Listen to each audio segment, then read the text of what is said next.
साथियों, दूसरे दिन का अधिवेशन की गतिविधि शुरू है और आप सबने देखा है कि ये अधिवेशन का दूसरा दिन भारत रत्न जननायक कर्पूरी ठाकुर जी को समर्पित है। आज दिन भर जितनी भी चर्चाएं होगी वो सारे सत्र जो है ये जननायक जी के द्वारा, कर्पूरी ठाकुर जी के द्वारा जो नीतियां बनाई गई वो केवल बिहार के लिए ही नहीं, पूरे भारतवर्ष के लिए एक, हम ये कह सकते हैं कि एक मिसाल बनकर कायम रही। और जिस विपरीत परिस्थिति में कर्पूरी ठाकुर जी ने ये निर्णय किए, इस पटना की धरती पर 6 नवंबर 1951 को बाबा साहब अम्बेडकर को बुलाया गया था। आर.एल. चंदापुरी जी के द्वारा वो कार्यक्रम आयोजित किया गया था। उसी विरासत को आगे बढ़ाते हुए बाबा साहब अम्बेडकर की जो बात थी कि पिछड़े वर्गों के अधिकारों की लड़ाई सफल हो और उनको वो अधिकार मिले, ठीक उसी विरासत को आगे लेकर जननायक कर्पूरी ठाकुर जी ने 10 नवंबर 1978 को बिहार में पिछड़ी और अति पिछड़ी जातियों का आरक्षण लागू किया और अपने ही सरकार के, अपनी ही पार्टी के प्रधानमंत्री के विरोध में जाकर किया। ये कोई साधारण बात नहीं थी। गांधी मैदान में मोरारजी देसाई ने आरक्षण के विरोध में रैली की थी और जो आश्वासन जनता पार्टी के चुनावी घोषणा पत्र में था कि हम कालेलकर कमीशन की अनुशंसाओं को लागू करेंगे, उस लिखित आश्वासन के विरोध में मोरारजी देसाई ने बात की थी और उसके विरोध में जाकर, अपने प्रधानमंत्री के विरोध में जाकर कर्पूरी जी ने ये आरक्षण नीति लागू की थी। दिवाली का पीरियड चल रहा था और उस पीरियड में, दिवाली के समय में ये मोरारजी की रैली हुई थी और उन्होंने खुलकर आरक्षण का विरोध किया था। उनके विरोध में जाकर कर्पूरी जी ने ये बहुत बड़ा फैसला किया। देश में एक बड़े उदाहरण है कि अपनी ही पार्टी के विरोध में जाकर, अपने नेताओं के विरोध में जाकर कर्पूरी जी ने इतना बड़ा फैसला किया। कर्पूरी जी केवल मुख्यमंत्री है इसी वजह से उनको याद नहीं किया जा रहा, उनकी हौसले को, उनके फैसले को और जिस स्थिति से उन्होंने वो चीजें की है, अपने आप में बहुत बड़ी क्रांति की शुरुआत उन्होंने की है। बिहार की दृष्टि से तो बहुत बड़ा परिवर्तन। यहां मैट्रिक में पास होने के लिए अंग्रेजी की अनिवार्यता थी कि जो अंग्रेजी सब्जेक्ट में पास होगा उसी को आगे पढ़ने का मौका मिलेगा। बहुत सारे बच्चे अंग्रेजी में फेल हो जाते थे या फेल किए जाते थे। कर्पूरी जी ने मामला खत्म कर दिया। बहुत सारे ऐसे उनके फैसले हैं, अगले सेशन में उसके ऊपर बात होगी। मगर ये आज का पूरा दिन जो है, हम लोगों ने अति पिछड़ी जाति और घुमंतु जातियों को समर्पित किया हुआ। दिन भर 3 सेशनों में इसी के ऊपर बात होगी और ये अब साल भर इसके ऊपर हम लोग चर्चा करते रहेंगे ताकि कर्पूरी जी की जो विरासत है, 24 जनवरी को महानायक जननायक जी का जन्मदिन भी आता है, उसके उपलक्ष्य में भी हम लोग पूरे भारतवर्ष में कार्यक्रम करेंगे। साथियों, जो विषय हम लोगों ने आज यहाँ चर्चा के लिए रखा है कि केंद्र सरकार के द्वारा जाति जनगणना और एनपीआर के सवालों लेकर अनिश्चितता रखना। अभी आप लोगों को याद होगा, पिछले साल पुरी में यूएमएस का जो अधिवेशन हुआ था, उसके अधिवेशन में हमने ये सब्जेक्ट रखा था और उस सब्जेक्ट में बात करते हुए मैंने उस समय ये बात कही थी। 2025 आज है, 24 की बात मैं आपको बता रहा हूं। और उस अधिवेशन में ही ये मैंने बात कही थी कि संभावनाएं है कि बीजेपी जाति जनगणना की बात को मानेगा। हमने ये बात, जो आज बीजेपी ने निर्णय किया, उसको अधिवेशन में दिसंबर महीने में ये बात मैंने उस समय कही थी कि हो सकता है कि बीजेपी जाति जनगणना की बात को मान ले।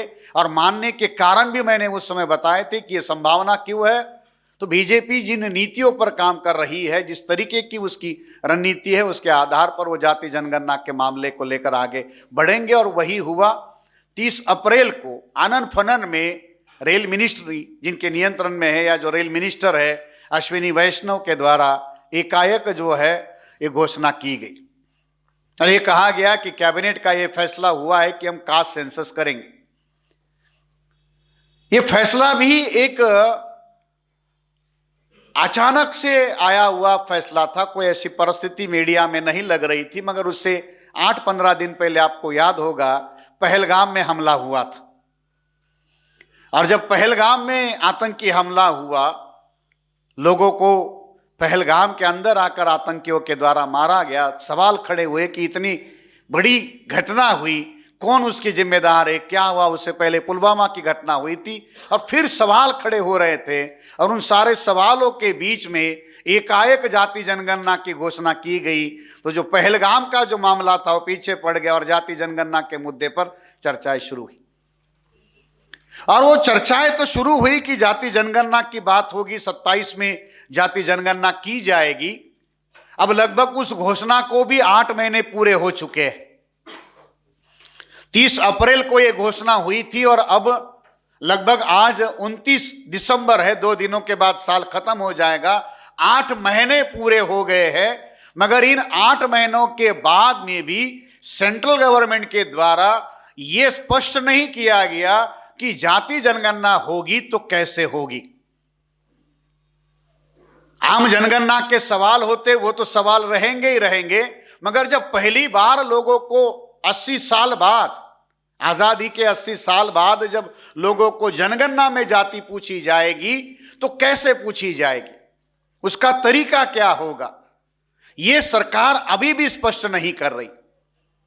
2 दिसंबर को पार्लियामेंट के विंटर सेशन में सरकार से सवाल पूछा गया और सरकार को यही सवाल पूछा गया कि भाई आप जाति जनगणना करने की जो बात आपने कही है, उस जाति जनगणना को आप कैसे करोगे, क्या मेथोडोलॉजी होगी, जाति के सवाल कैसे होंगे, किस तरीके से आप जाति को रिकॉर्ड करोगे, क्या जिन राज्यों ने अपने अपने राज्यों में कास्ट सर्वे किए हैं उनका आप पायलट प्रोजेक्ट के लेवल पर उपयोग करोगे, उनका कोई एक्सपीरियंस जो है आप उसमें शामिल करोगे, या आपने कोई पॉलिसी बनाई है वो हमारे सामने रखो। मगर अभी भी पार्लियामेंट में भी सेंट्रल गवर्नमेंट का जो ऑफिशियल रिकॉर्ड है, आप पार्लियामेंट के वेबसाइट पर जाकर देख सकते हो, उसकी कॉपी मेरे पास है। सरकार ने अभी भी कहा कि हम जनगणना तो करेंगे, मगर जनगणना के सवालों के बारे में, जाति कैसे रिकॉर्ड की जाएगी, इसके बारे में कोई जवाब उन्होंने उस मीटिंग में भी, संसद के सामने भी नहीं रखा। तो ये सब्जेक्ट जो हमने रखा है कि इसकी अनिश्चितता, उस अनिश्चितता को क्यों कायम रखा जा रहा है।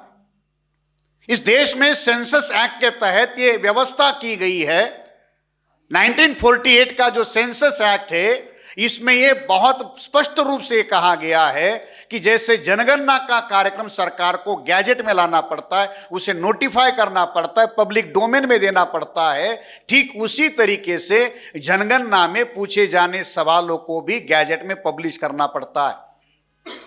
और गैजेट में पब्लिश करने के बाद लोगों को उसके बारे में अवेयर करना पड़ता है कि भी हाँ, जनगणना में ये सवाल पूछे जाएंगे, ताकि लोग उन सवालों को सही तरीके से समझे, क्या जवाब देना है, किस तरीके के सवाल होंगे, वो उन चीजों के लिए तैयार हो।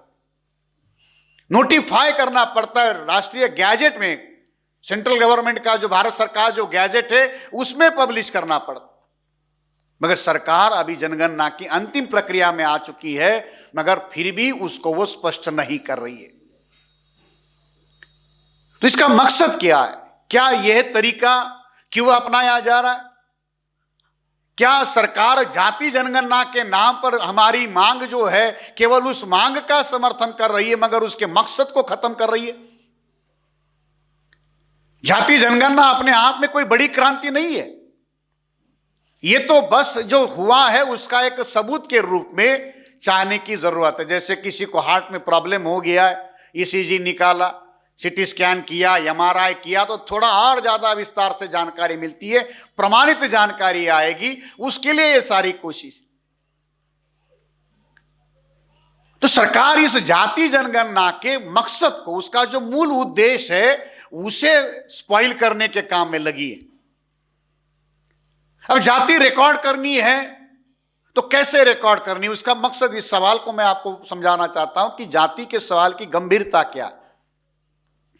2011 में 4,500 करोड़ खर्च किए गए थे और 4,500 करोड़ खर्च करके कांग्रेस की उस समय गवर्नमेंट थी, उन्होंने सोशो इकोनॉमिक कास्ट सेंसस की थी। वो सेंसस एक्ट के तहत नहीं थी, एक सेपरेट बजट उसके लिए रखा गया था और 4,500 करोड़ उसके लिए खर्च किए गए थे। और 4,500 करोड़ खर्च करने के बाद ये सोशो इकोनॉमिक कास्ट सेंसस की गई और पहली बार लोगों को जाति पूछी गई। और जब लोगों को जाति पूछी गई तो दिल खोल के लोगों ने जाति बोली। जब 1931 का सेंसस हुआ था, जिसे लास्ट सेंसस माना जाता है ब्रिटिश पीरियड का, उस पीरियड में 4,147 जातियां भारत में रिकॉर्ड हुई थी। तो 31 का जो सेंसस है उसमें 4,147 जातियां रिकॉर्ड में थी। उसके 80 साल बाद भारत में दोबारा कास्ट सेंसस हुआ, सोशो इकोनॉमिक सेंसस हुआ। 31 में लिटरेसी रेट कम था, शिक्षा का दर कम था, हम अंग्रेजों के गुलाम थे, शिक्षा नहीं थे, साधन नहीं थे, इसलिए जातियों की संख्या 4,147 तक आई। हम आजाद हुए, हमारा बजट बड़ा हुआ, शिक्षा फैली, बहुत कुछ हुआ। तो बढ़ने के बाद, शिक्षा के बाद तो जाति की चेतना कम होनी चाहिए, ये मामला थोड़ा सुधार होना चाहिए। जब लोगों को 2011 में जाति पूछी गई तो 4,147 जातियों का आंकड़ा बढ़कर 46 लाख जातियों तक जा पहुंचा। 2011 में जो जातियों की संख्या लिखी गई कितनी थी? 46 लाख, 4.6 मिलियन। और ये आंकड़ा हमारा आंकड़ा नहीं है, ये आंकड़ा सुप्रीम कोर्ट में सेंट्रल गवर्नमेंट ने एफिडेविट करके दिया। 46 लाख जातियों के नाम रिकॉर्ड किए गए।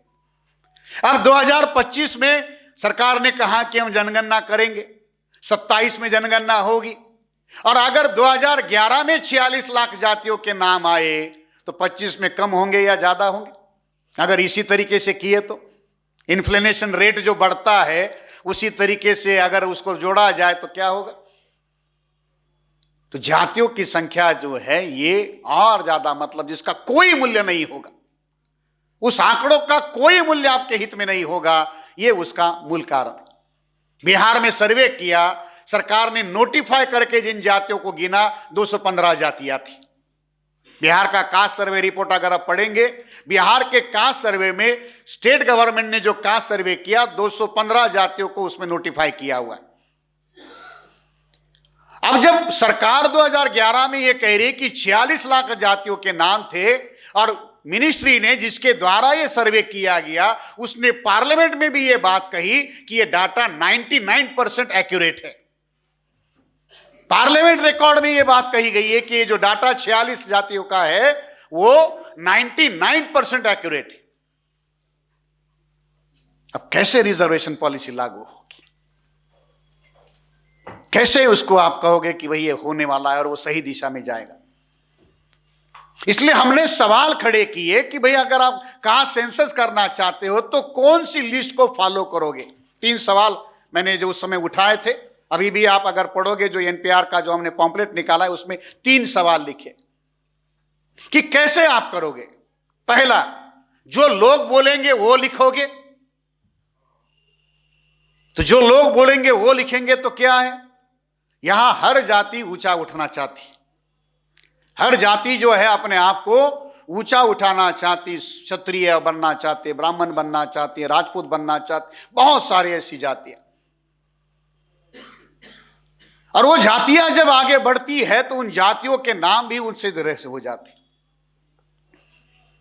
जातियों का ब्राह्मणीकरण हुआ है तो जातियां ऊपर उठनी चाहती है। बिहार में जब कर्पूरी जी ने रिजर्वेशन लागू किया, उस ईबीसी की लिस्ट में 78 जातियां थी। बराबर है ललन जी? जो पहला जो नोटिफाई किया था उसमें 78 जातियां थी, 78। उस 78 जातियों में अति पिछड़ी जातियों में कुम्हार जाति है, या जो हमारे यहां जो कहार जाति है वो कहार जाति, बहुत सारी जातियों के नाम। जो 78 की लिस्ट है उसमें कहार जाति के नाम पर है, मगर वही कहार जाति अपने आप को आज क्या कह रही है? चंद्रवंशी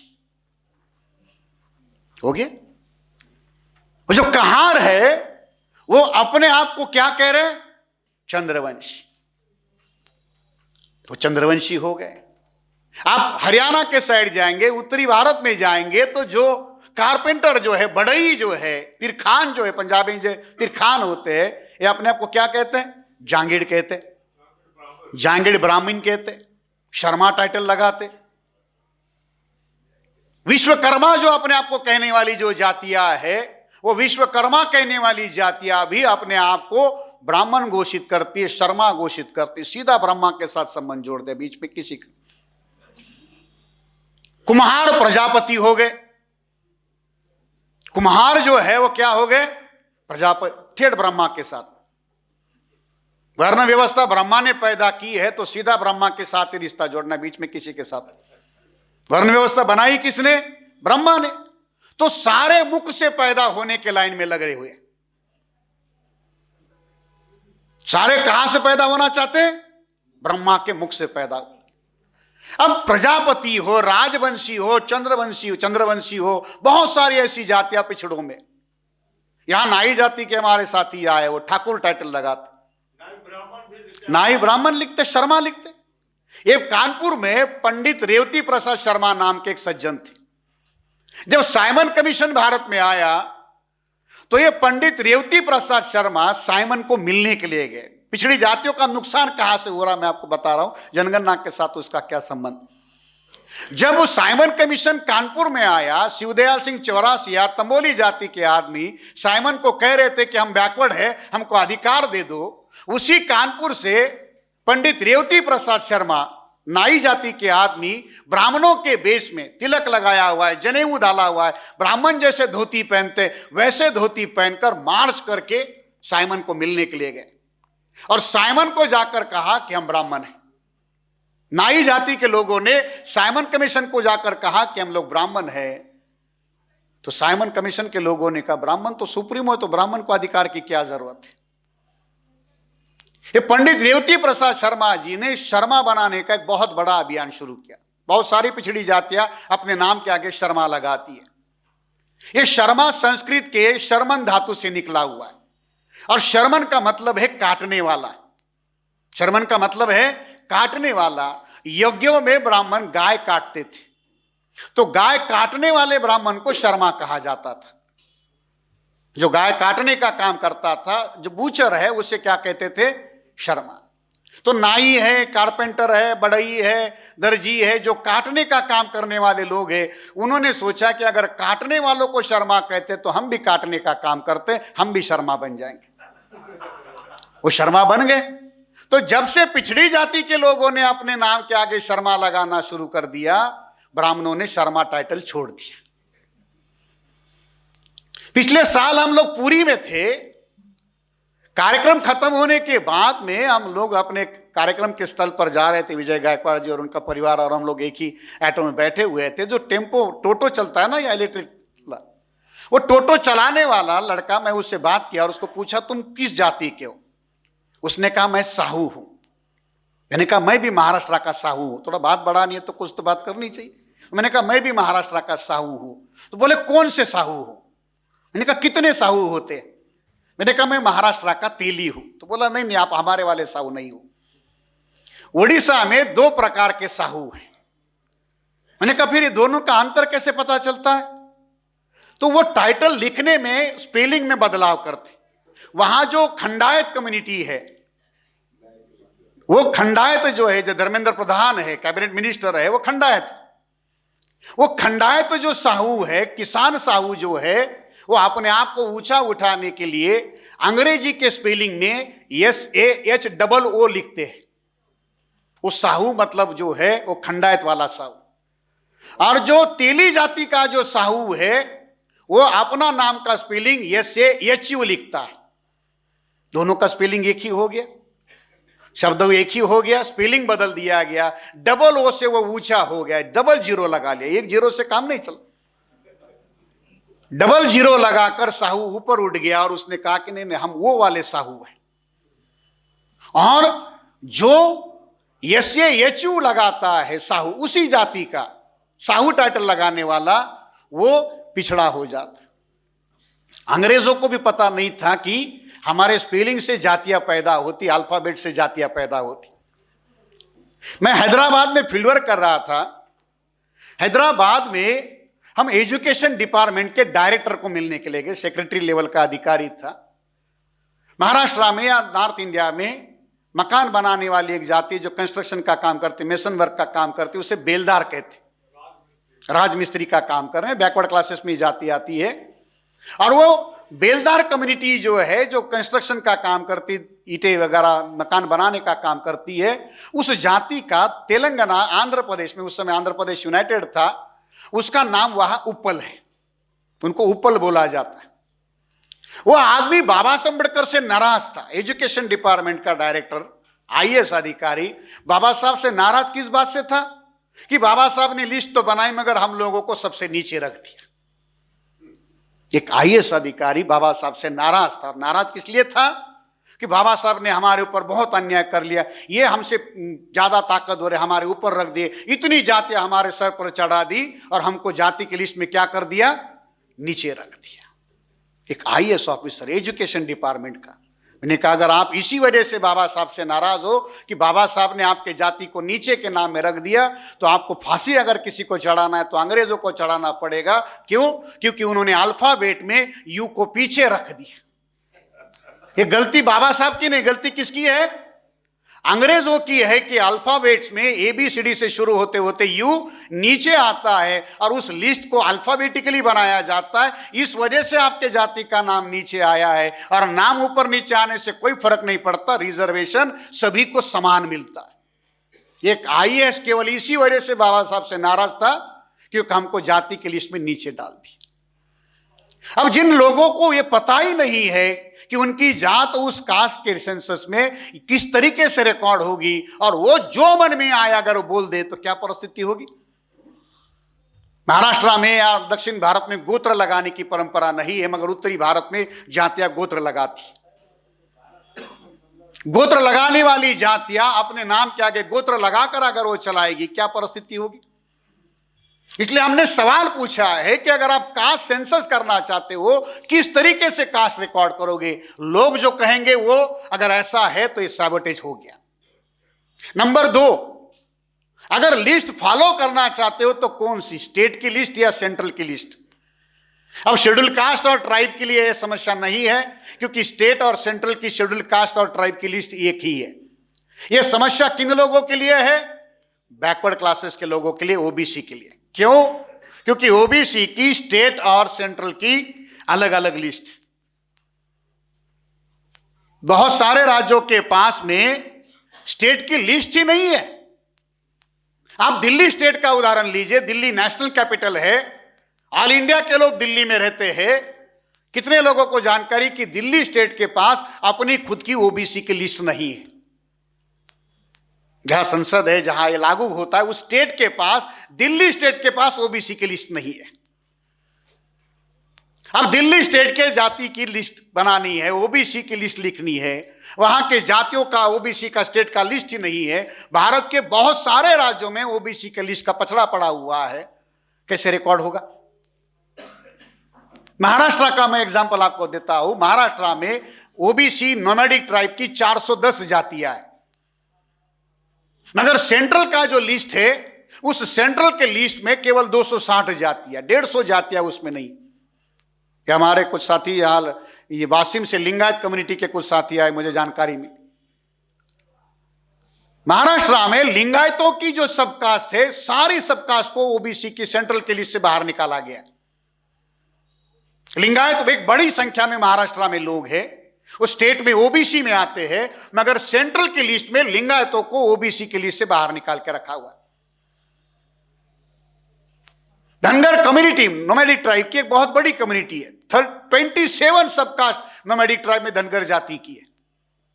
उसमें से कितनी जातियों के नाम सेंटर के लिस्ट में है? 150 नाम गायब है। हम वो ओबीसी की लिस्ट को रिकॉर्ड करना है। अगर सेंटर की लिस्ट है तो स्टेट का नुकसान हो जाता है। इसलिए हमने एक मांग, उसमें सवाल उठाया कि स्टेट के लिस्ट को फॉलो किया जाए और स्टेट की जो लिस्ट है उसी के आधार पर सेंसस की रिकॉर्ड मेंटेन किए जाए, ताकि उसका जो मूल मकसद है वो पूरा किया जाए। अब बिहार में क्या हुआ, सेंसस रिकॉर्ड डाटा जमा करते समय कैसे धोखाधड़ी होती है। बिहार में आंकड़ा आया कि 36% मोस्ट बैकवर्ड के लोग हैं, 26% ओबीसी के लोग हैं। आंकड़ा आया, असेंबली बैठी, रिजर्वेशन का परसेंटेज बढ़ाया गया, 65% किया गया। मामला हाईकोर्ट गया, 2 जजेस ने उसके ऊपर स्टे लगा दिया और कहा कि भाई ये तो आंकड़ों को हम नहीं मानते, आपका ओवर रिप्रेजेंटेशन है, कुछ जगह 30% है, कहीं 23% है। अब मान ले रिकॉर्ड आ गया कि एम्प्लॉय लोग है उसका इतना आ गया, मगर एक नौकरी वाले लोगों की संख्या आ गई 30% है, 23% है। कौन से नौकरी में है वो? क्या वो आईएएस के नौकरी में 23% है? क्या वो सेक्रेटरिएट में 23% है? क्या वो आईपीएस में है? क्या वो जुडिशरी में है? वो है क्लास 4 में, क्लास 3 में, आउटसोर्सिंग के जॉब में वो है। उसका आंकड़ा जमा करके कहा गया कि इन जातियों की संख्या इतनी ज्यादा है, इनको ऑलरेडी मिल गया। नहीं, इसलिए आंकड़ों को भी सही तरीके से गिनने की जरूरत है।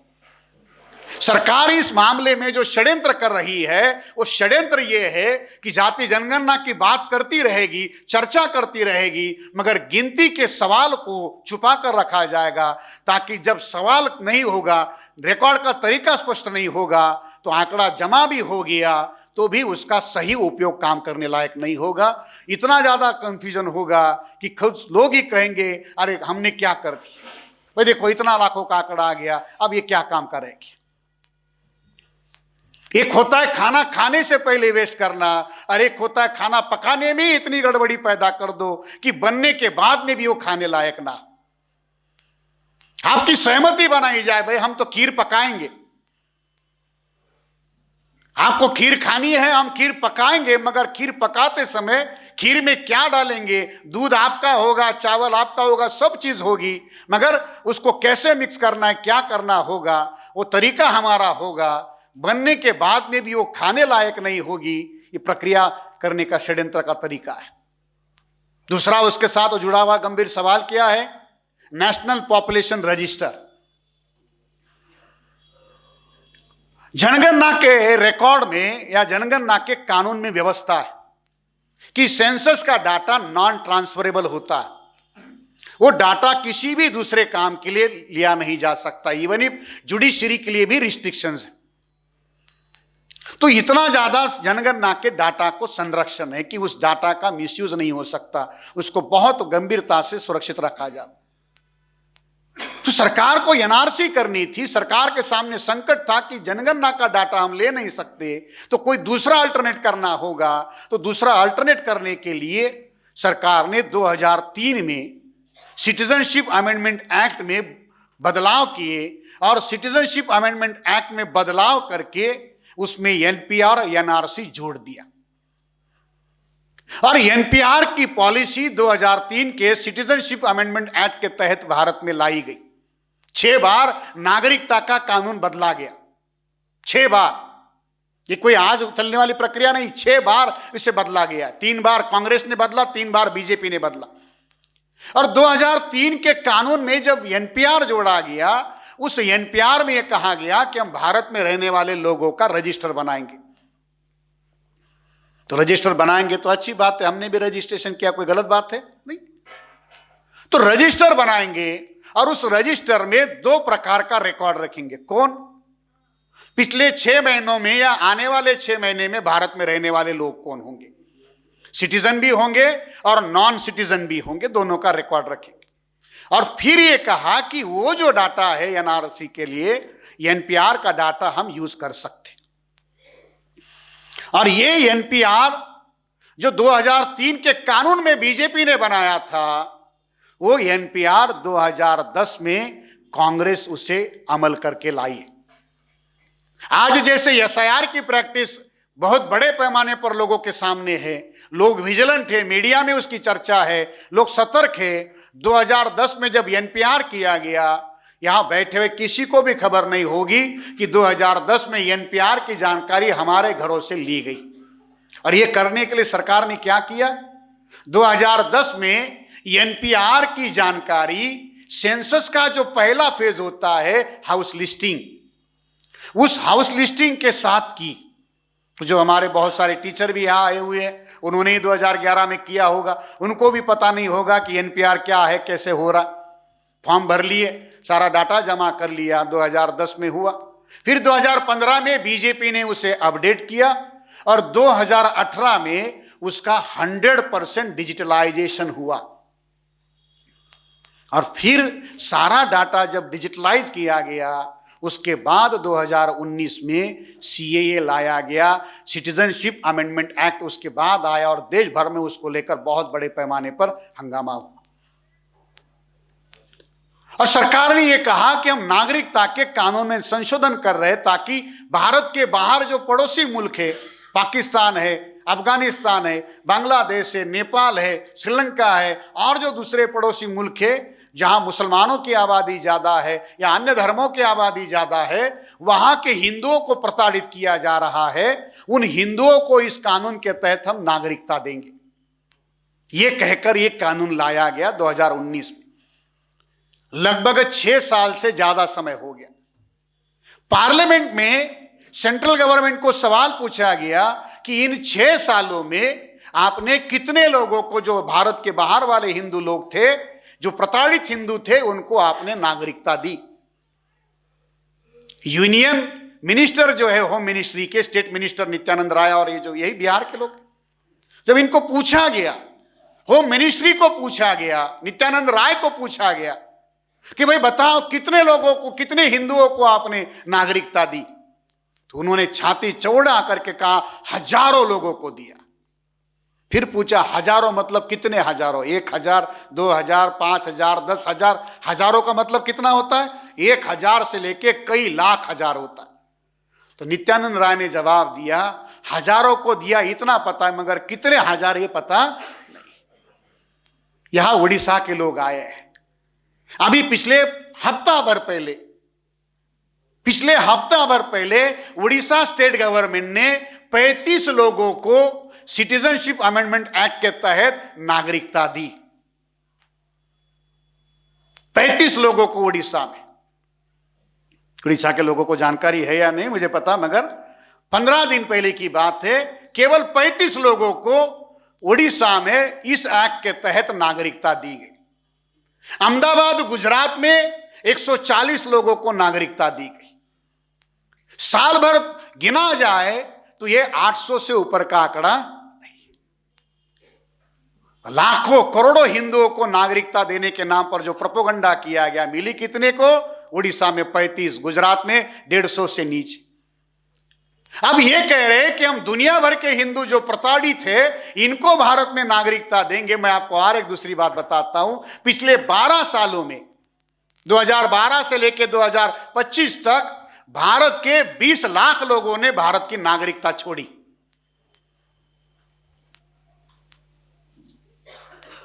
भारत के 20 लाख लोगों ने पिछले 12 सालों में भारत की नागरिकता छोड़ी। ये कह रहे हैं हिंदू राष्ट्र निर्माण हो रहा है, भारत विश्व गुरु हो रहा है, हम दुनिया के हिंदुओं को भारत में बुला रहे हैं, और भारत के 20 लाख लोग भारत की नागरिकता छोड़कर दूसरे देशों में जा रहे हैं। भाई भारत विश्व गुरु हो रहा है, भारत महान हो रहा है, हिंदू राष्ट्र का निर्माण हो रहा है, तो ये 20 लाख लोग भारत की नागरिकता छोड़कर बाहर क्यों जा रहे हैं? पिछले 5 सालों का आंकड़ा 9 लाख लोग। 2024 में 2 लाख लोगों ने भारत की नागरिकता छोड़ी। सरकार को पूछा गया, ये जो 20 लाख लोग भारत की नागरिकता छोड़ जा रहे, उनके धर्म के साथ जानकारी दे दो, उनके जाति के साथ आंकड़े दे दो। सरकार कह रही आंकड़े नहीं देंगे। क्यों? भागने वाले तो कौन है? ये सारे ऊंचे जाति के लोग हैं। यहां ओबीसी एससी एसटी को कहा जा रहा है हिंदू राष्ट्र का निर्माण हो रहा है, और ऊंचे जाति के लोग भारत छोड़कर दूसरे जहां जा रहे हैं। उनको पता यहां कुछ होने वाला नहीं है। बहुत बड़ा मामला है। एक तरफ वो कह रहे कि हिंदुओं को नागरिकता देंगे, और जो तथाकथित सवर्ण लोग हैं वो अपना देश छोड़कर बाहर जा रहे हैं, और वहां जाकर लोगों को कह रहे कि नहीं नहीं भारत बहुत अच्छा है। कि महाराष्ट्र में पूना का एक ब्राह्मण है, उसने अमेरिका में जाकर एक किताब लिखी, गड़े आपला गांव बरा। उसने अमेरिका में जाकर किताब लिखी। उस किताब का नाम उसने क्या लिखा? गड़े आपला गांव बरा। मैं अमेरिका में आकर पछता रहा हूं, यहां ना बैलों के घुंघरू की आवाज है, ना खेत है, खलियान है। मैं अमेरिका में आकर पश्चाताप कर रहा हूं, यहां कुछ भी नहीं है। कहां बैठकर लिख रहा है? सिलिकॉन वैली में। ना मिट्टी की खुशबू है ना कुछ है। भाई इतना देश से प्यार कर रहा था, छोड़ के क्यों गया? सावरकर विदेश में पढ़ने के लिए गए, और वहां जाकर कहते ने मदसी सागरा मातृभूमिला प्राण तड़मड़ना। भाई किसने कहा था तुझे इतनी झंझट करके उधर जा? जबरदस्ती की थी किसने? खींच के लेके गए थे तुम्हें वहां? तो वो जो एनपीआर का मामला जो कह रहे कि हम भारत के लोगों को, जो दुनिया भर में प्रसारित लोग हैं, उनको नागरिकता देंगे, ये नागरिकता देने लेने का मामला नहीं है। जब सीएए के विरोध में देश भर में आंदोलन हुआ, लोग सड़कों पर उतरे, तब लोगों ने इस आंदोलन में जब हमने जो जानकारियां दी, बहुत बड़े पैमाने पर इसके बारे में लोगों को बताया, तो सरकार ने 2020 का जो एनपीआर हर 5 साल के बाद जो होता है, उसके सवालों में बदलाव किए। और वो जो एनआरसी को जो सवाल लगने वाले थे, आज जो एसआईआर में सवाल पूछे जा रहे थे, ये 2024 के सवाल नहीं है, 2025 के सवाल नहीं है।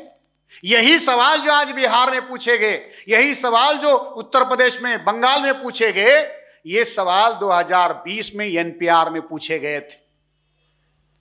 बस एसआईआर का हंगामा हुआ, एनपीआर का हंगामा नहीं हुआ। और पूछे भी क्या गए? Exact place of birth. आपके माता पिता का एग्जैक्ट प्लेस ऑफ बर्थ होना चाहिए, कि उनका जो एग्जैक्ट प्लेस ऑफ बर्थ है, उनका जन्म स्थान का निश्चित स्थान हो, कहां पैदा हो। फिर दूसरा सवाल जोड़ा गया, क्या? एग्जैक्ट डेट ऑफ बर्थ, उनके जन्म तिथि का निश्चित प्रमाण। आप बोलोगे कौन से बड़े मुश्किल सवाल है? मेरा बाप कहां पैदा हुआ ये मुझे पता नहीं होगा, मेरी मां कहां पैदा होगी मुझे पता नहीं होगा। जगह भी पता है, तारीख भी पता है, कौन से तारीख को पैदा हुए, अमावस्या के 2 दिन बाद, होली के 7वें दिन बाद। उस साल बहुत ज्यादा बारिश हुई थी, कड़ती धूप चल रही थी, और बहुत ज्यादा आंधी थी, उसी समय में इसका जन्म हुआ। तारीख भी पता है, सब कुछ पता है। कुछ कुछ लोगों को तो डबल डबल तारीख पता है, 2-2 बार बताना पड़ता है, क्योंकि साधारण व्यक्ति एक ही बार पैदा होता है, महापुरुष 2-2 बार पैदा होते। अंग्रेज जब भारत में आए तो अंग्रेजों ने द्विज थ्योरी, जो ब्राह्मण कहते कि ब्राह्मण 2 बार पैदा होता है, अंग्रेज परेशान हो गए कि ये ट्वाइस बॉर्न थ्योरी क्या है। द्विज का मतलब क्या है? ट्वाइस बॉर्न, 2 बार पैदा हुआ। अंग्रेज परेशान हो गए, क्योंकि अंग्रेज मानते थे कि आदमी एक ही बार पैदा होता। इवोल्यूशन बढ़ता बढ़ता हुआ, डार्विन ने कहा कि आदमी इवोल्यूट हो गया, अब वो एक ही बार पैदा होगा, चाहे कितना भी बड़ा क्रांति हो, अब वो इससे जागा नहीं जाएगा। मगर कुछ जानवरों में इवोल्यूशन पीछे रह गया। जैसे क्या है?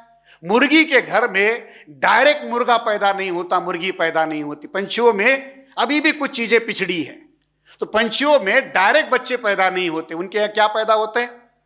वो अंडा देते, फिर अंडों को सेकना पड़ता है, उसके बाद उसमें से चूजे निकलते हैं। अंग्रेज सोचने लगे ब्राह्मण अभी भी उसी जानवर की स्थिति में है, मां के पेट से पैदा होने की बजाय पहले अंडे में आ जाते, फिर उसको सेकना पड़ता है, सेकने के बाद उसमें से फिर पवित्र ब्राह्मण निकलता है। कितना पीछे ब्राह्मण। रिकॉर्ड, कोई रिकॉर्ड नहीं है। एनपीआर में यही सवाल जो 2025 में बिहार में एसआईआर में पूछे गए, 2020 में यही एनपीआर में थे। क्या ये सवाल हमारे लोगों को पता थे? नहीं। कोविड आ गया, हंगामा खड़ा हो गया, इस वजह से वो पायलट सर्वेक्षण पूरा नहीं हो पाया। अगर यही सवाल 2020 में पूछे गए होते तो नागरिकता का बवाल आज जो हो रहा है 2020 में ही हुआ होता। और उन सवालों को लेकर 2022 से हम लोग इसके विरोध में काम कर रहे हैं। बॉम्बे में जो हम लोगों ने प्रोग्राम किया था, वहां से लेकर अभी भी उसी मुद्दे पर हम लोग काम कर रहे हैं। ये बहुत गंभीर बात है कि हमारे लोगों को पता ही नहीं कि उनके पास रिकॉर्ड की क्या स्थिति है। भारत के लोग केवल पैसों से गरीब नहीं है। बहुजन समाज के लोग अगर केवल पैसों से गरीब होते, समझने वाली बात होती। वो पैसों से भी ज्यादा कागज से भी गरीब है। तो पैसों से भी ज्यादा किस चीज से गरीब है? कागज से भी, डॉक्यूमेंट के मामले में भी वो गरीब। और हमारे लोग कागज भी तब निकालते जब उसकी जरूरत पड़ती हो। अगर जरूरत ही नहीं है, कागज भी नहीं निकालते। 2003 और 4 का जो फैमिली सर्वे है, मैं आंकड़ों के साथ आपको प्रमाणित करके बताता हूं। भारत सरकार हर 5 साल के बाद फैमिली सर्वे करती है। अगर कोई आशा वर्कर, आंगनवाड़ी वर्कर या हेल्थ डिपार्टमेंट के लोग होंगे, वो जानते होंगे, नेशनल हेल्थ फैमिली सर्वे होता है। और उसके बाद NHS के तहत सारी जानकारी जमा की जाती। उसके आंकड़े 2003-4 के क्या कहते कि जो बच्चा 2003-4 में 5 साल का था, उन बच्चों का उन्होंने रिकॉर्ड जमा किया कि 2003-4 में जो बच्चे 5 साल के थे, मोटा मोटी पकड़कर चले कि 2000 में वो पैदा हुआ है और 2004-5 में वो 5 साल का है।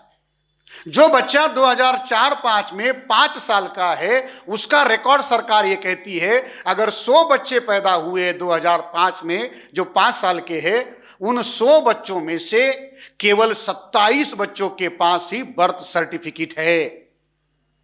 73% बच्चों के पास बर्थ सर्टिफिकेट नहीं है। मतलब 2000 में जो बच्चा पैदा हुआ, 2005 में जो 5 साल का हुआ, अगले साल जो स्कूल में जाने वाला है, उन बच्चों में से 27 बच्चों के पास ही बर्थ सर्टिफिकेट है। 73% बच्चों के पास बर्थ सर्टिफिकेट नहीं है। और SIR में जो ड्राफ्ट का जो लिस्ट मांगा गया, उसमें तारीख कौन सा लगाया गया है? 2003 के बाद जो भी भारत में पैदा है, उसको माता पिता दोनों का रिकॉर्ड देना होगा। अब जो 2000 में पैदा हुआ है, उसका अपना खुद का जन्म प्रमाण पत्र नहीं है, अपने बाप का, अपने दादा का कहां से ले आएगा? 2019 में आते आते क्या हुआ? चलो 2005 बहुत पीछे है, हम लोग कहते हैं कि इतनी पुरानी बातें क्यों करें।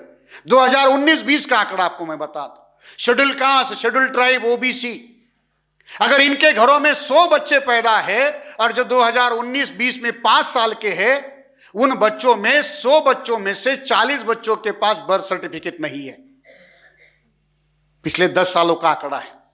आज जो बच्चे 10 साल के हैं, उन बच्चों के पास बर्थ सर्टिफिकेट नहीं है। 40 बच्चों के पास बर्थ सर्टिफिकेट नहीं है। और इसमें भी सबसे ज्यादा कौन है? नोमैडिक ट्राइब के लोग, घुमंतु जनजाति के लोग, आदिवासी लोग, शेड्यूल कास्ट के लोग। ये मत समझ लीजिए कि ये मुसलमानों के विरोध में है।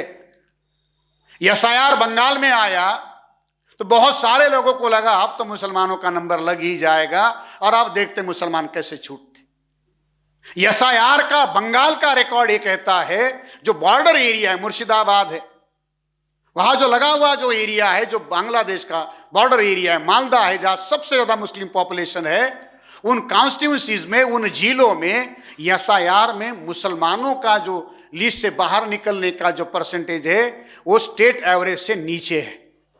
4% से भी नीचे, 3% से भी नीचे। मुसलमानों के पास वहां ज्यादा कागज है। फिर कागज के मामले में फंसे कौन? मतुआ धर्म को मानने वाले, जो नमो शूद्रा जाति के लोग जो है, जो पार्टीशन के बाद जो बंगाल में आए, बॉर्डर एरिया में रहे। 24 परगना है, सबसे ज्यादा जो बंगाल को लगा हुआ है, जरा नमो शूद्रा मतुआ की संख्या ज्यादा है। और उसका अगर आप ड्रॉप आउट रेट देखेंगे या मैपिंग जोन में उनके डॉक्यूमेंट से ड्रॉप आउट होने का लिस्ट अगर देखेंगे, ड्रॉप लिस्ट में 17% से ज्यादा। तो SIR में बंगाल में मुसलमान बाहर नहीं हुए। बड़ी संख्या में SIR के शिकार अगर कोई है, वो नमो शूद्रा जाति के लोग हैं। और ये बात हम जब ठाकुरवाड़ी में गए थे, उस समय भी उन लोगों को मैं यही बात कह रहा था कि ये मामला मुसलमानों के विरोध में नहीं है।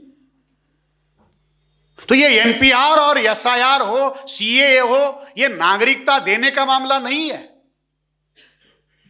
ये नागरिकता छीनने का काम है। लोगों को नागरिकता से वंचित करने का काम है। 2003 के कानून में सेंट्रल गवर्नमेंट ने बदलाव किया, और वो बदलाव कितना गंभीर बदलाव है। जो भी अवैध प्रवासी के रूप में, शरणार्थी रूप में जो भारत में जो लोग आए थे, शरणार्थियों के रूप में, रेफ्यूजी के रूप में जो भारत में आए हैं, 2003 के कानून ने उनका शरणार्थी स्टेटस जो है ये खत्म कर दिया। रेफ्यूजी स्टेटस जो था वो खत्म कर दिया और उन्हें घुसपैठिया, अवैध प्रवासी घोषित कर दिया। दूसरी बड़ी बात क्या की, उनके जो बच्चे यहां पैदा हो रहे हैं, दुनिया ये कहती कि जो जिस धरती पर पैदा हुआ वो उस देश का नागरिक होगा। इस सिद्धांत को भी 2003 के कानून ने रद्द कर दिया। और ये आंकड़ा आसाम और बंगाल का आप उठाकर देख लोगे, कम से कम 1.5 करोड़ से ज्यादा बंगाली लोगों का। कि हमारे दो साथियों ने बंगाली में बात की, बंगाली हमें समझ में नहीं आई, ये उनकी समस्या नहीं, हमारी समस्या। ये लैंग्वेज प्रॉब्लम हमारा है, उनका नहीं है। मगर बांग्ला बोलने से क्या हो रहा है, बांग्ला बोलने वालों को बंगाली समझने की बजाय बांग्लादेशी समझा जा रहा है। राजस्थान के भिडवाला जिले में, मालदा जिले का, बंगाल का आमिर शेख नाम का एक लड़का, 17-18 साल का लड़का, मजदूरी करने के लिए 1,500 किलोमीटर दूर मालदा से भिलवाड़ा जो ट्राइबल बेल्ट है वहां नौकरी करने के लिए, कंस्ट्रक्शन साइट में मजदूरी करने के लिए जाता है। बंगाली बोलता है। राजस्थान स्टेट की पुलिस वहां जाती है, उसे पकड़ती है, उसे बांग्लादेशी कहती है। उसके पास आधार कार्ड, पैन कार्ड, सारा जो रिकॉर्ड चाहिए वो सारा रिकॉर्ड है। भिलवाड़ा की पुलिस उसे अरेस्ट करती है, 2 महीने डिटेन रखती है और उस आमिर शेख को पकड़कर कलकत्ता ले आती है। जब वो आमिर शेख राजस्थान से कलकत्ता एयरपोर्ट आता है, हवाई जहाज में बैठकर आता है।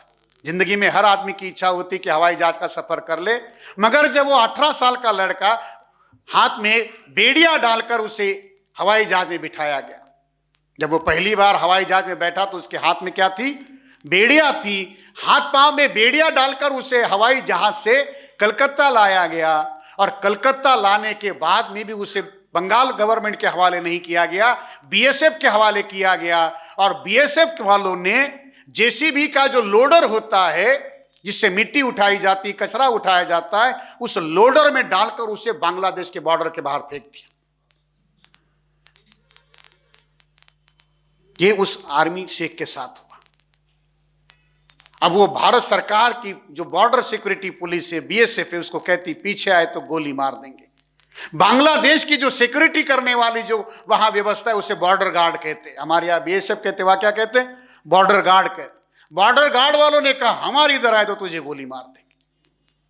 बीच में फंसा। कहीं से उसका कोई वीडियो बन गया, सोशल मीडिया में आया, उसके माँ बाप को पता चला कि उनका लड़का कहाँ है। भागे भागे वो कलकत्ता हाईकोर्ट आए, हाईकोर्ट के सामने सारे कागज रखे, हाईकोर्ट ने ऑर्डर दिया, उसके बच्चे को वापस लाना पड़ा। एक खातून, शायद सोनाली खातून उनका नाम था, दिल्ली से उसको पुलिस अरेस्ट की। प्रेग्नेंट लेडी थी, उसके पति को, उसके छोटे बच्चे को और एक प्रेग्नेंट लेडी को दिल्ली पुलिस अरेस्ट करती है, केवल बंगाली बोलती इस वजह से, और उसे बांग्लादेश भेजा जाता है। उसके लिए सुप्रीम कोर्ट जाना पड़ा और सुप्रीम कोर्ट से उसे भारत लाना पड़ा। कि मामला केवल एसआईआर यहां तक रुकने वाला नहीं है। अकेले महाराष्ट्र से इस साल 1200 से ज्यादा लोगों को अरेस्ट किया गया, बंगाली बोलने वाले लोगों। दिल्ली से 1000 से ज्यादा लोगों को अरेस्ट किया गया। पूरे स्टेट का आंकड़ा है कि किस स्टेट से कितने लोग, मुसलमानों को, कितने बंगाली लोगों को पकड़ा गया। अभी केरला की घटना हमारे सामने है, वहां उसको मारा गया। बांग्लादेश में एक हिंदू की हत्या हुई, इसके लिए सड़कों पर उतरने वाले लोग, केरला में जिसको पीट पीट कर हत्या की, उसके लिए सड़क पर उतर रहे क्या? नहीं उतर। तो ये एनपीआर कितना ज्यादा खतरनाक होगा, एसआईआर कितना खतरनाक होगा। 6.5 करोड़ लोगों के नाम उसमें से हटाए जा रहे। अकेले उत्तर प्रदेश से लगभग 1 करोड़ का करीब का आंकड़ा है, तमिलनाडु का आंकड़ा उससे जोड़ दीजिए 1 करोड़ 80 लाख।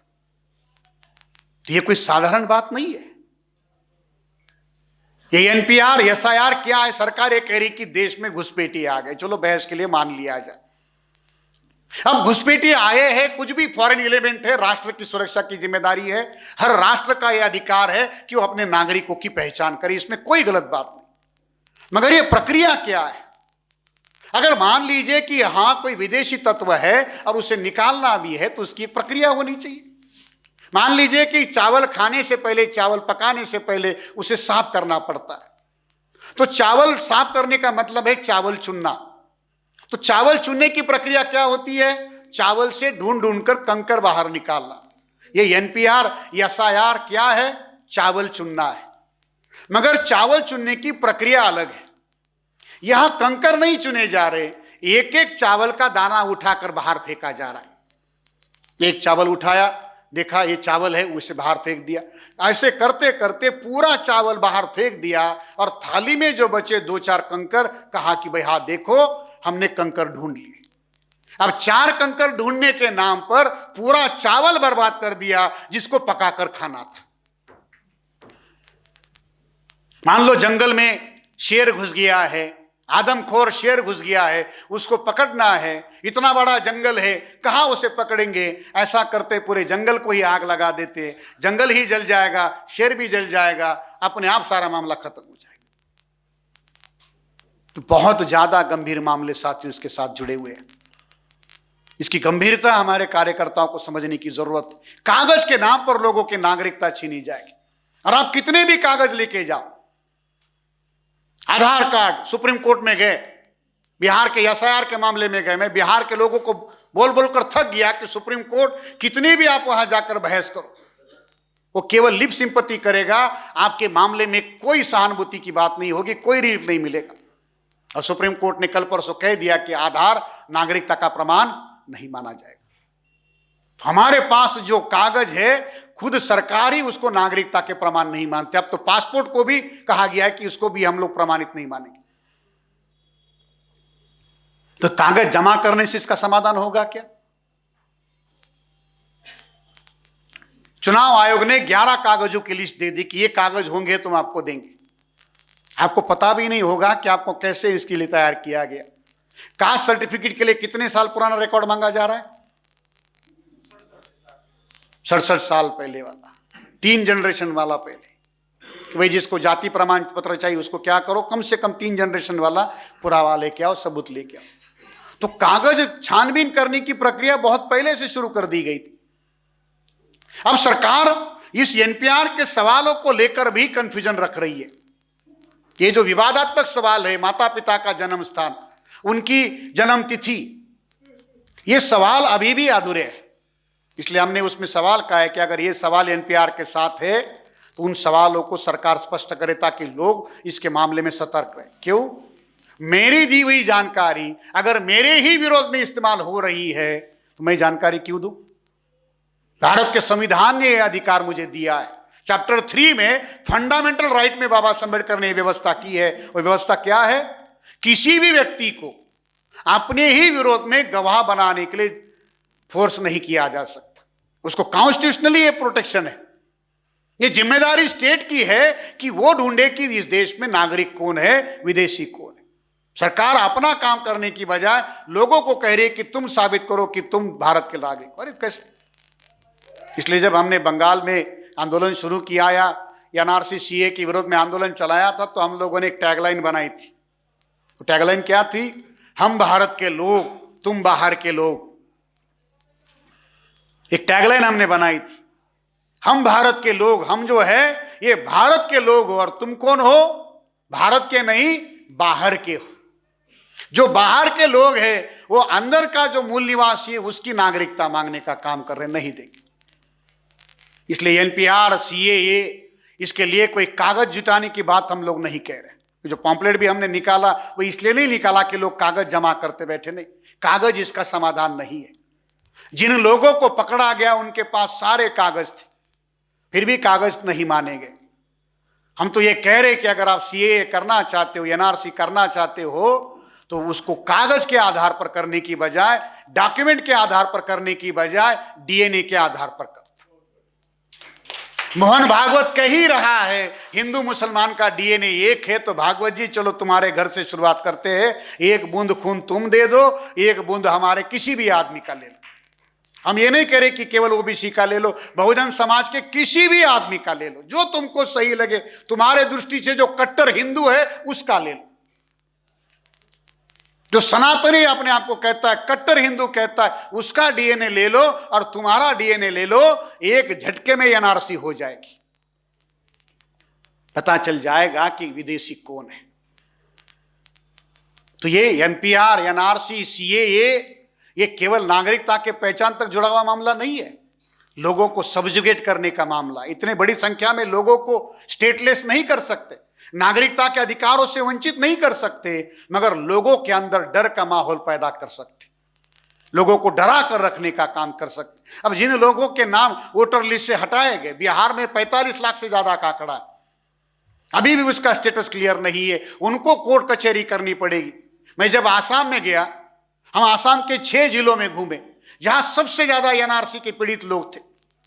जब हम मीटिंग करने के लिए जाते थे तो आमतौर पर हमें हैंडबिल लेकर जाना पड़ता था, मगर आसाम में हमने देखा जो भी कोई मीटिंग में आता है बड़ा सा लिफाफा लेकर आता है, फाइल लेकर आता है और अपने सारे कागज हमको दे रहा था कि साहब देखो मेरे पास तो इतने कागज है, फिर भी मेरा नाम जो है एनआरसी के ड्राफ्ट लिस्ट से बाहर कर दिया गया। एक गांव में जहां हमने मीटिंग की, इतने कागज हमारे पास जमा हुए कि जो डिक्की गाड़ी का था वो ओवरलोड हो गया।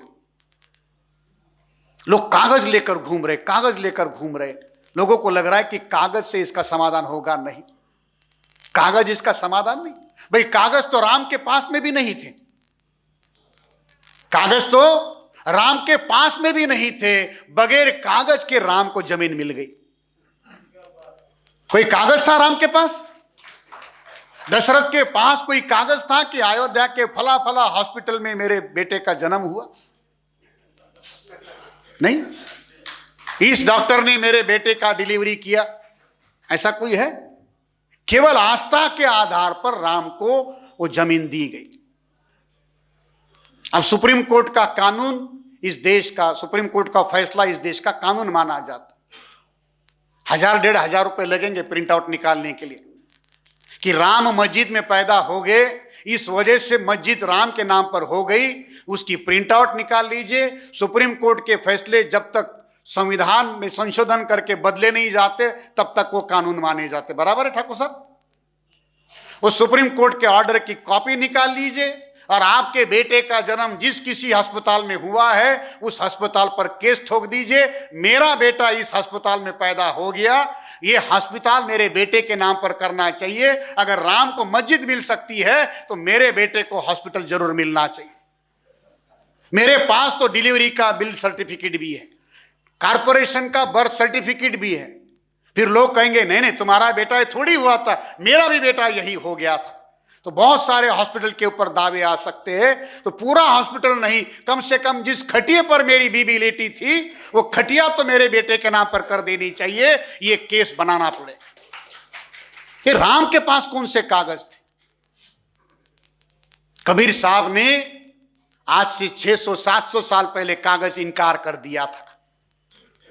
कागज हम आज इनकार नहीं कर रहे, 600 साल पहले कबीर ने कागज इनकार कर दिया था। कबीर कहते थे तुम कहते हो कागज कही, मैं कहता हूं आखन देखी। तुम कागज की बात बोलते हो, हम कागज पर भरोसा नहीं करते, तुम्हारे शास्त्र सारे कागजों के हैं, हम उसे नहीं मानते। तो कागज से यह समाधान होने वाला नहीं है।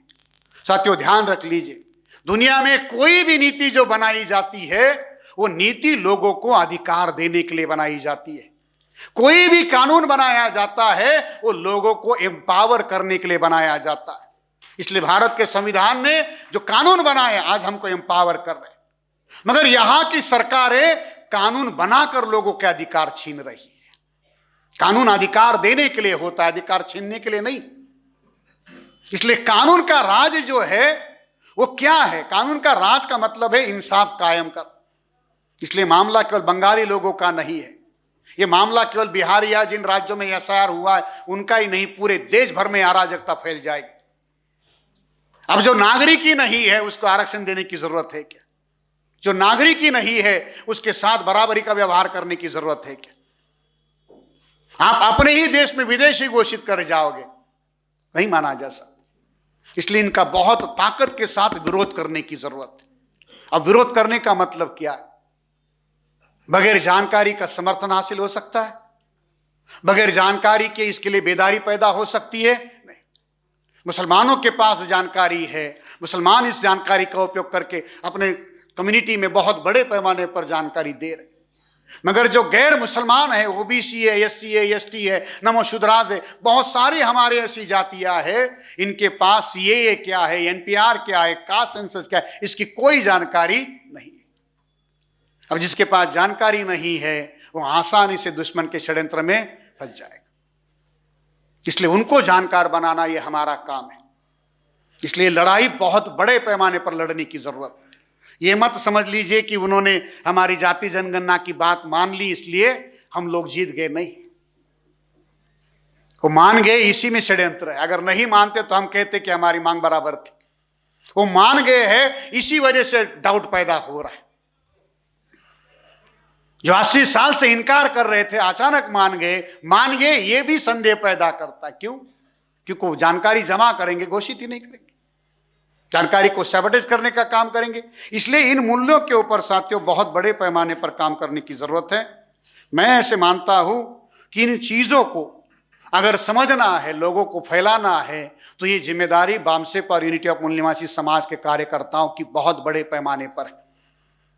इसलिए हमने जो पॉम्पलेट भी निकाला था, उस पॉम्पलेट में संगठन का नाम भी हम लोगों ने नहीं रखा था, ताकि जो लोग उसको छापना चाहिए, जानकारी का उपयोग करके करना चाहता है, उसको खुला है कि इसको ज्यादा बड़े पैमाने पर लोगों में लेकर जाए, कि जाए लोगों को बताए ये चीजें हैं। जनगणना हर घर में होगी, हर घर से जानकारी ली जाएगी, और जब हर घर से ये जानकारी ली जाएगी, हर घर जो है संकट में, खतरे में आने की प्रक्रिया रहेगी। इसलिए इन चीजों को बदलने के लिए बहुत बड़े पैमाने पर जागरण की जरूरत है। ये एनआरसी, सीएए, ये डिटेंशन कैंप कितने लोगों को पता है? और आज ये मत सोचिए कि डिटेंशन कैंप के लिए आसाम ही जाना पड़ेगा, नहीं। आपको जेल में डालने की भी जरूरत नहीं है, हाथ पांव में बेड़िया डालने की भी जरूरत नहीं है। सरकार ने बहुत बेहतर तरीके बना के रखे हुए। कल पवन जी ने एक बहुत प्यारी बात अपने गानों में बहुत अच्छे से बात कही कि हमारे पास 2 ही काम बचा दिए, एक तो आधार कार्ड लिंक करो या और केवाईसी करते बैठो। आज अगर सरकार इन मुद्दों के ऊपर जिनको भी उसे डाउटफुल लगता है क्या कर सकती है? केवल उसका आधार कार्ड ब्लॉक कर दे। क्या होगा? आधार कार्ड से जुड़ी हुई सारी योजना खत्म कर दो, बैंक अकाउंट बंद हो जाएगा। हमारे सुरजीत नस्कर यहां पर है, हम लोग बंगाल में फील्डवर्क करने के लिए जा रहे थे। दुर्गापुर के स्टेशन पर हम लोग चाय पी रहे थे, सुरजीत इस गवाह है उस बात का। और जब मैं चाय पी रहा था तो उस बस का कंडक्टर जो है वो चाय वाले के साथ बात कर रहा था और कह रहा था कि बैंकों में बड़ी भीड़ लगी हुई है, गाड़ियां भर भर कर लोग बैंक में आ रहे हैं। चाय वाले ने पूछा किस लिए आ रहे हैं? तो जिन लोगों को डर लग रहा था कि एसआईआर से हमारा नाम कट जाएगा, हमारे साथ कोई धोखा होगा, वो बैंकों में जो बचा कुचा जो अपना पैसा है वो निकालने के लिए भर भर के बैंकों के सामने खड़े हैं और अपना पैसा निकालने के काम में लगे। मैं जो कह रहा हूं उसका सबूत मुझे वहां दुर्गापुर में मिला। बस ड्राइवर कह रहा है, कंडक्टर कह रहा है कि लोग बैंकों में लाइन लगाकर खड़े कि पैसा निकालने के लिए। सब चीजें हैं, किसी को जेल में डालने, केवल आधार ब्लॉक करो। तो चारों तरफ से दुश्मन जो है वो घेराबंदी करने की कोशिश में लगा है ताकि लोगों के अंदर इन चीजों को पैदा कर दिया जाए। इसलिए साथियों, इन मुद्दों को समझने के लिए, इसकी गंभीरता को समझने के लिए हम लोगों ने विषय रखा है। जनगणना का मकसद ये नहीं है कि लोगों को इसकी जानकारी नहीं है। बामसेप के कार्यकर्ताओं के पास जितनी जानकारी है वो शायद किसी और के पास, कार्यकर्ताओं के पास जानकारी नहीं हो। मगर जानकारी के साथ जब तक संवेदना नहीं जुड़ती वो जानकारी मूल्यहीन होती है। जानकारी के साथ क्या जुड़नी चाहिए? संवेदना, एहसास। जो आदमी जानकार है मगर उसके अंदर एहसास नहीं है, वो आदमी उस जानकारी का उपयोग करने लायक नहीं होता। इसे संवेदना के साथ लेने की जरूरत है, सेंसिटाइज होने की जरूरत है, और इसे सेंसिटाइज करने के लिए बहुत बड़े पैमाने पर काम करने की जरूरत है। हमारे निर्मल साहब ने जो बात कही, आज जो संविधान हम लोगों को मिला है, वो संविधान बंगाल के उन्हीं लोगों की वजह से मिला है जिन लोगों ने बाबा साहब अम्बेडकर को संविधान सभा में चुनकर भेजा। और एसआईआर, एनआरसी, सीए के नाम पर उन्हीं लोगों को पिछले 75 सालों से सजा दी जा रही है कि तुम ही वो लोग हो जिन्होंने बाबा साहब को संविधान में भेजा। 75 साल से ज्यादा समय हो गया, अभी भी यहां का शासक वर्ग उनको छोड़ नहीं रहा है कि मतुआ लोगों को, नमोशूद्रा लोगों को देश भर में प्रताड़ित किया जा रहा है। इसलिए इस लड़ाई में, ये लड़ाई केवल मतुआ लोगों की लड़ाई नहीं, नमोशूद्रा लोगों की लड़ाई नहीं, ये लड़ाई मूल निवासी समाज की लड़ाई है। और इस लड़ाई में हम पूरी ताकत के साथ मतुआ लोगों के समर्थन में है। जहां कहीं भी इन चीजों के लिए संघर्ष और आंदोलन की जरूरत है, हम पूरे संगठन के साथ में इस लड़ाई में शामिल है। और इस लड़ाई को लड़ने का एक ही तरीका है, इसे ज्यादा बड़े पैमाने पर लोगों में लेकर जाए और यही मुद्दा उठाए, डीएनए के आधार पर। कोई और दूसरी जरूरत नहीं, डीएनए ले लो, मामला खत्म कर दो। प्रधानमंत्री तो कहते ही कि हाईटेक होना चाहिए, तो चलो कर लो, यहां से शुरुआत कर लो। अब पता तो चले कि किसका डीएनए कितना मूल निवासी और कितना विदेशी है। इन चीजों को स्पष्ट हो जाए, हमें भी पता चल जाए कि बहुजनों के अंदर भी कितने लोगों के डीएनए में मिलावट है। मिलावट वाले भी अपने साथ ले जाओ। जा रहे हो तो अपने जो कुछ लोग यहां रखे हुए हैं उसको भी लेके जाओ, थोड़ा साफ सफाई हो जाएगी। हम भी चाहते साफ सफाई हो, मगर उस साफ सफाई के लिए शक्ति की जरूरत है। हमारे यहां एक सिस्टम है साथियों, कहकर मैं अपनी बात को खत्म करता हूं। हर त्योहार से पहले घर की सफाई की जाती।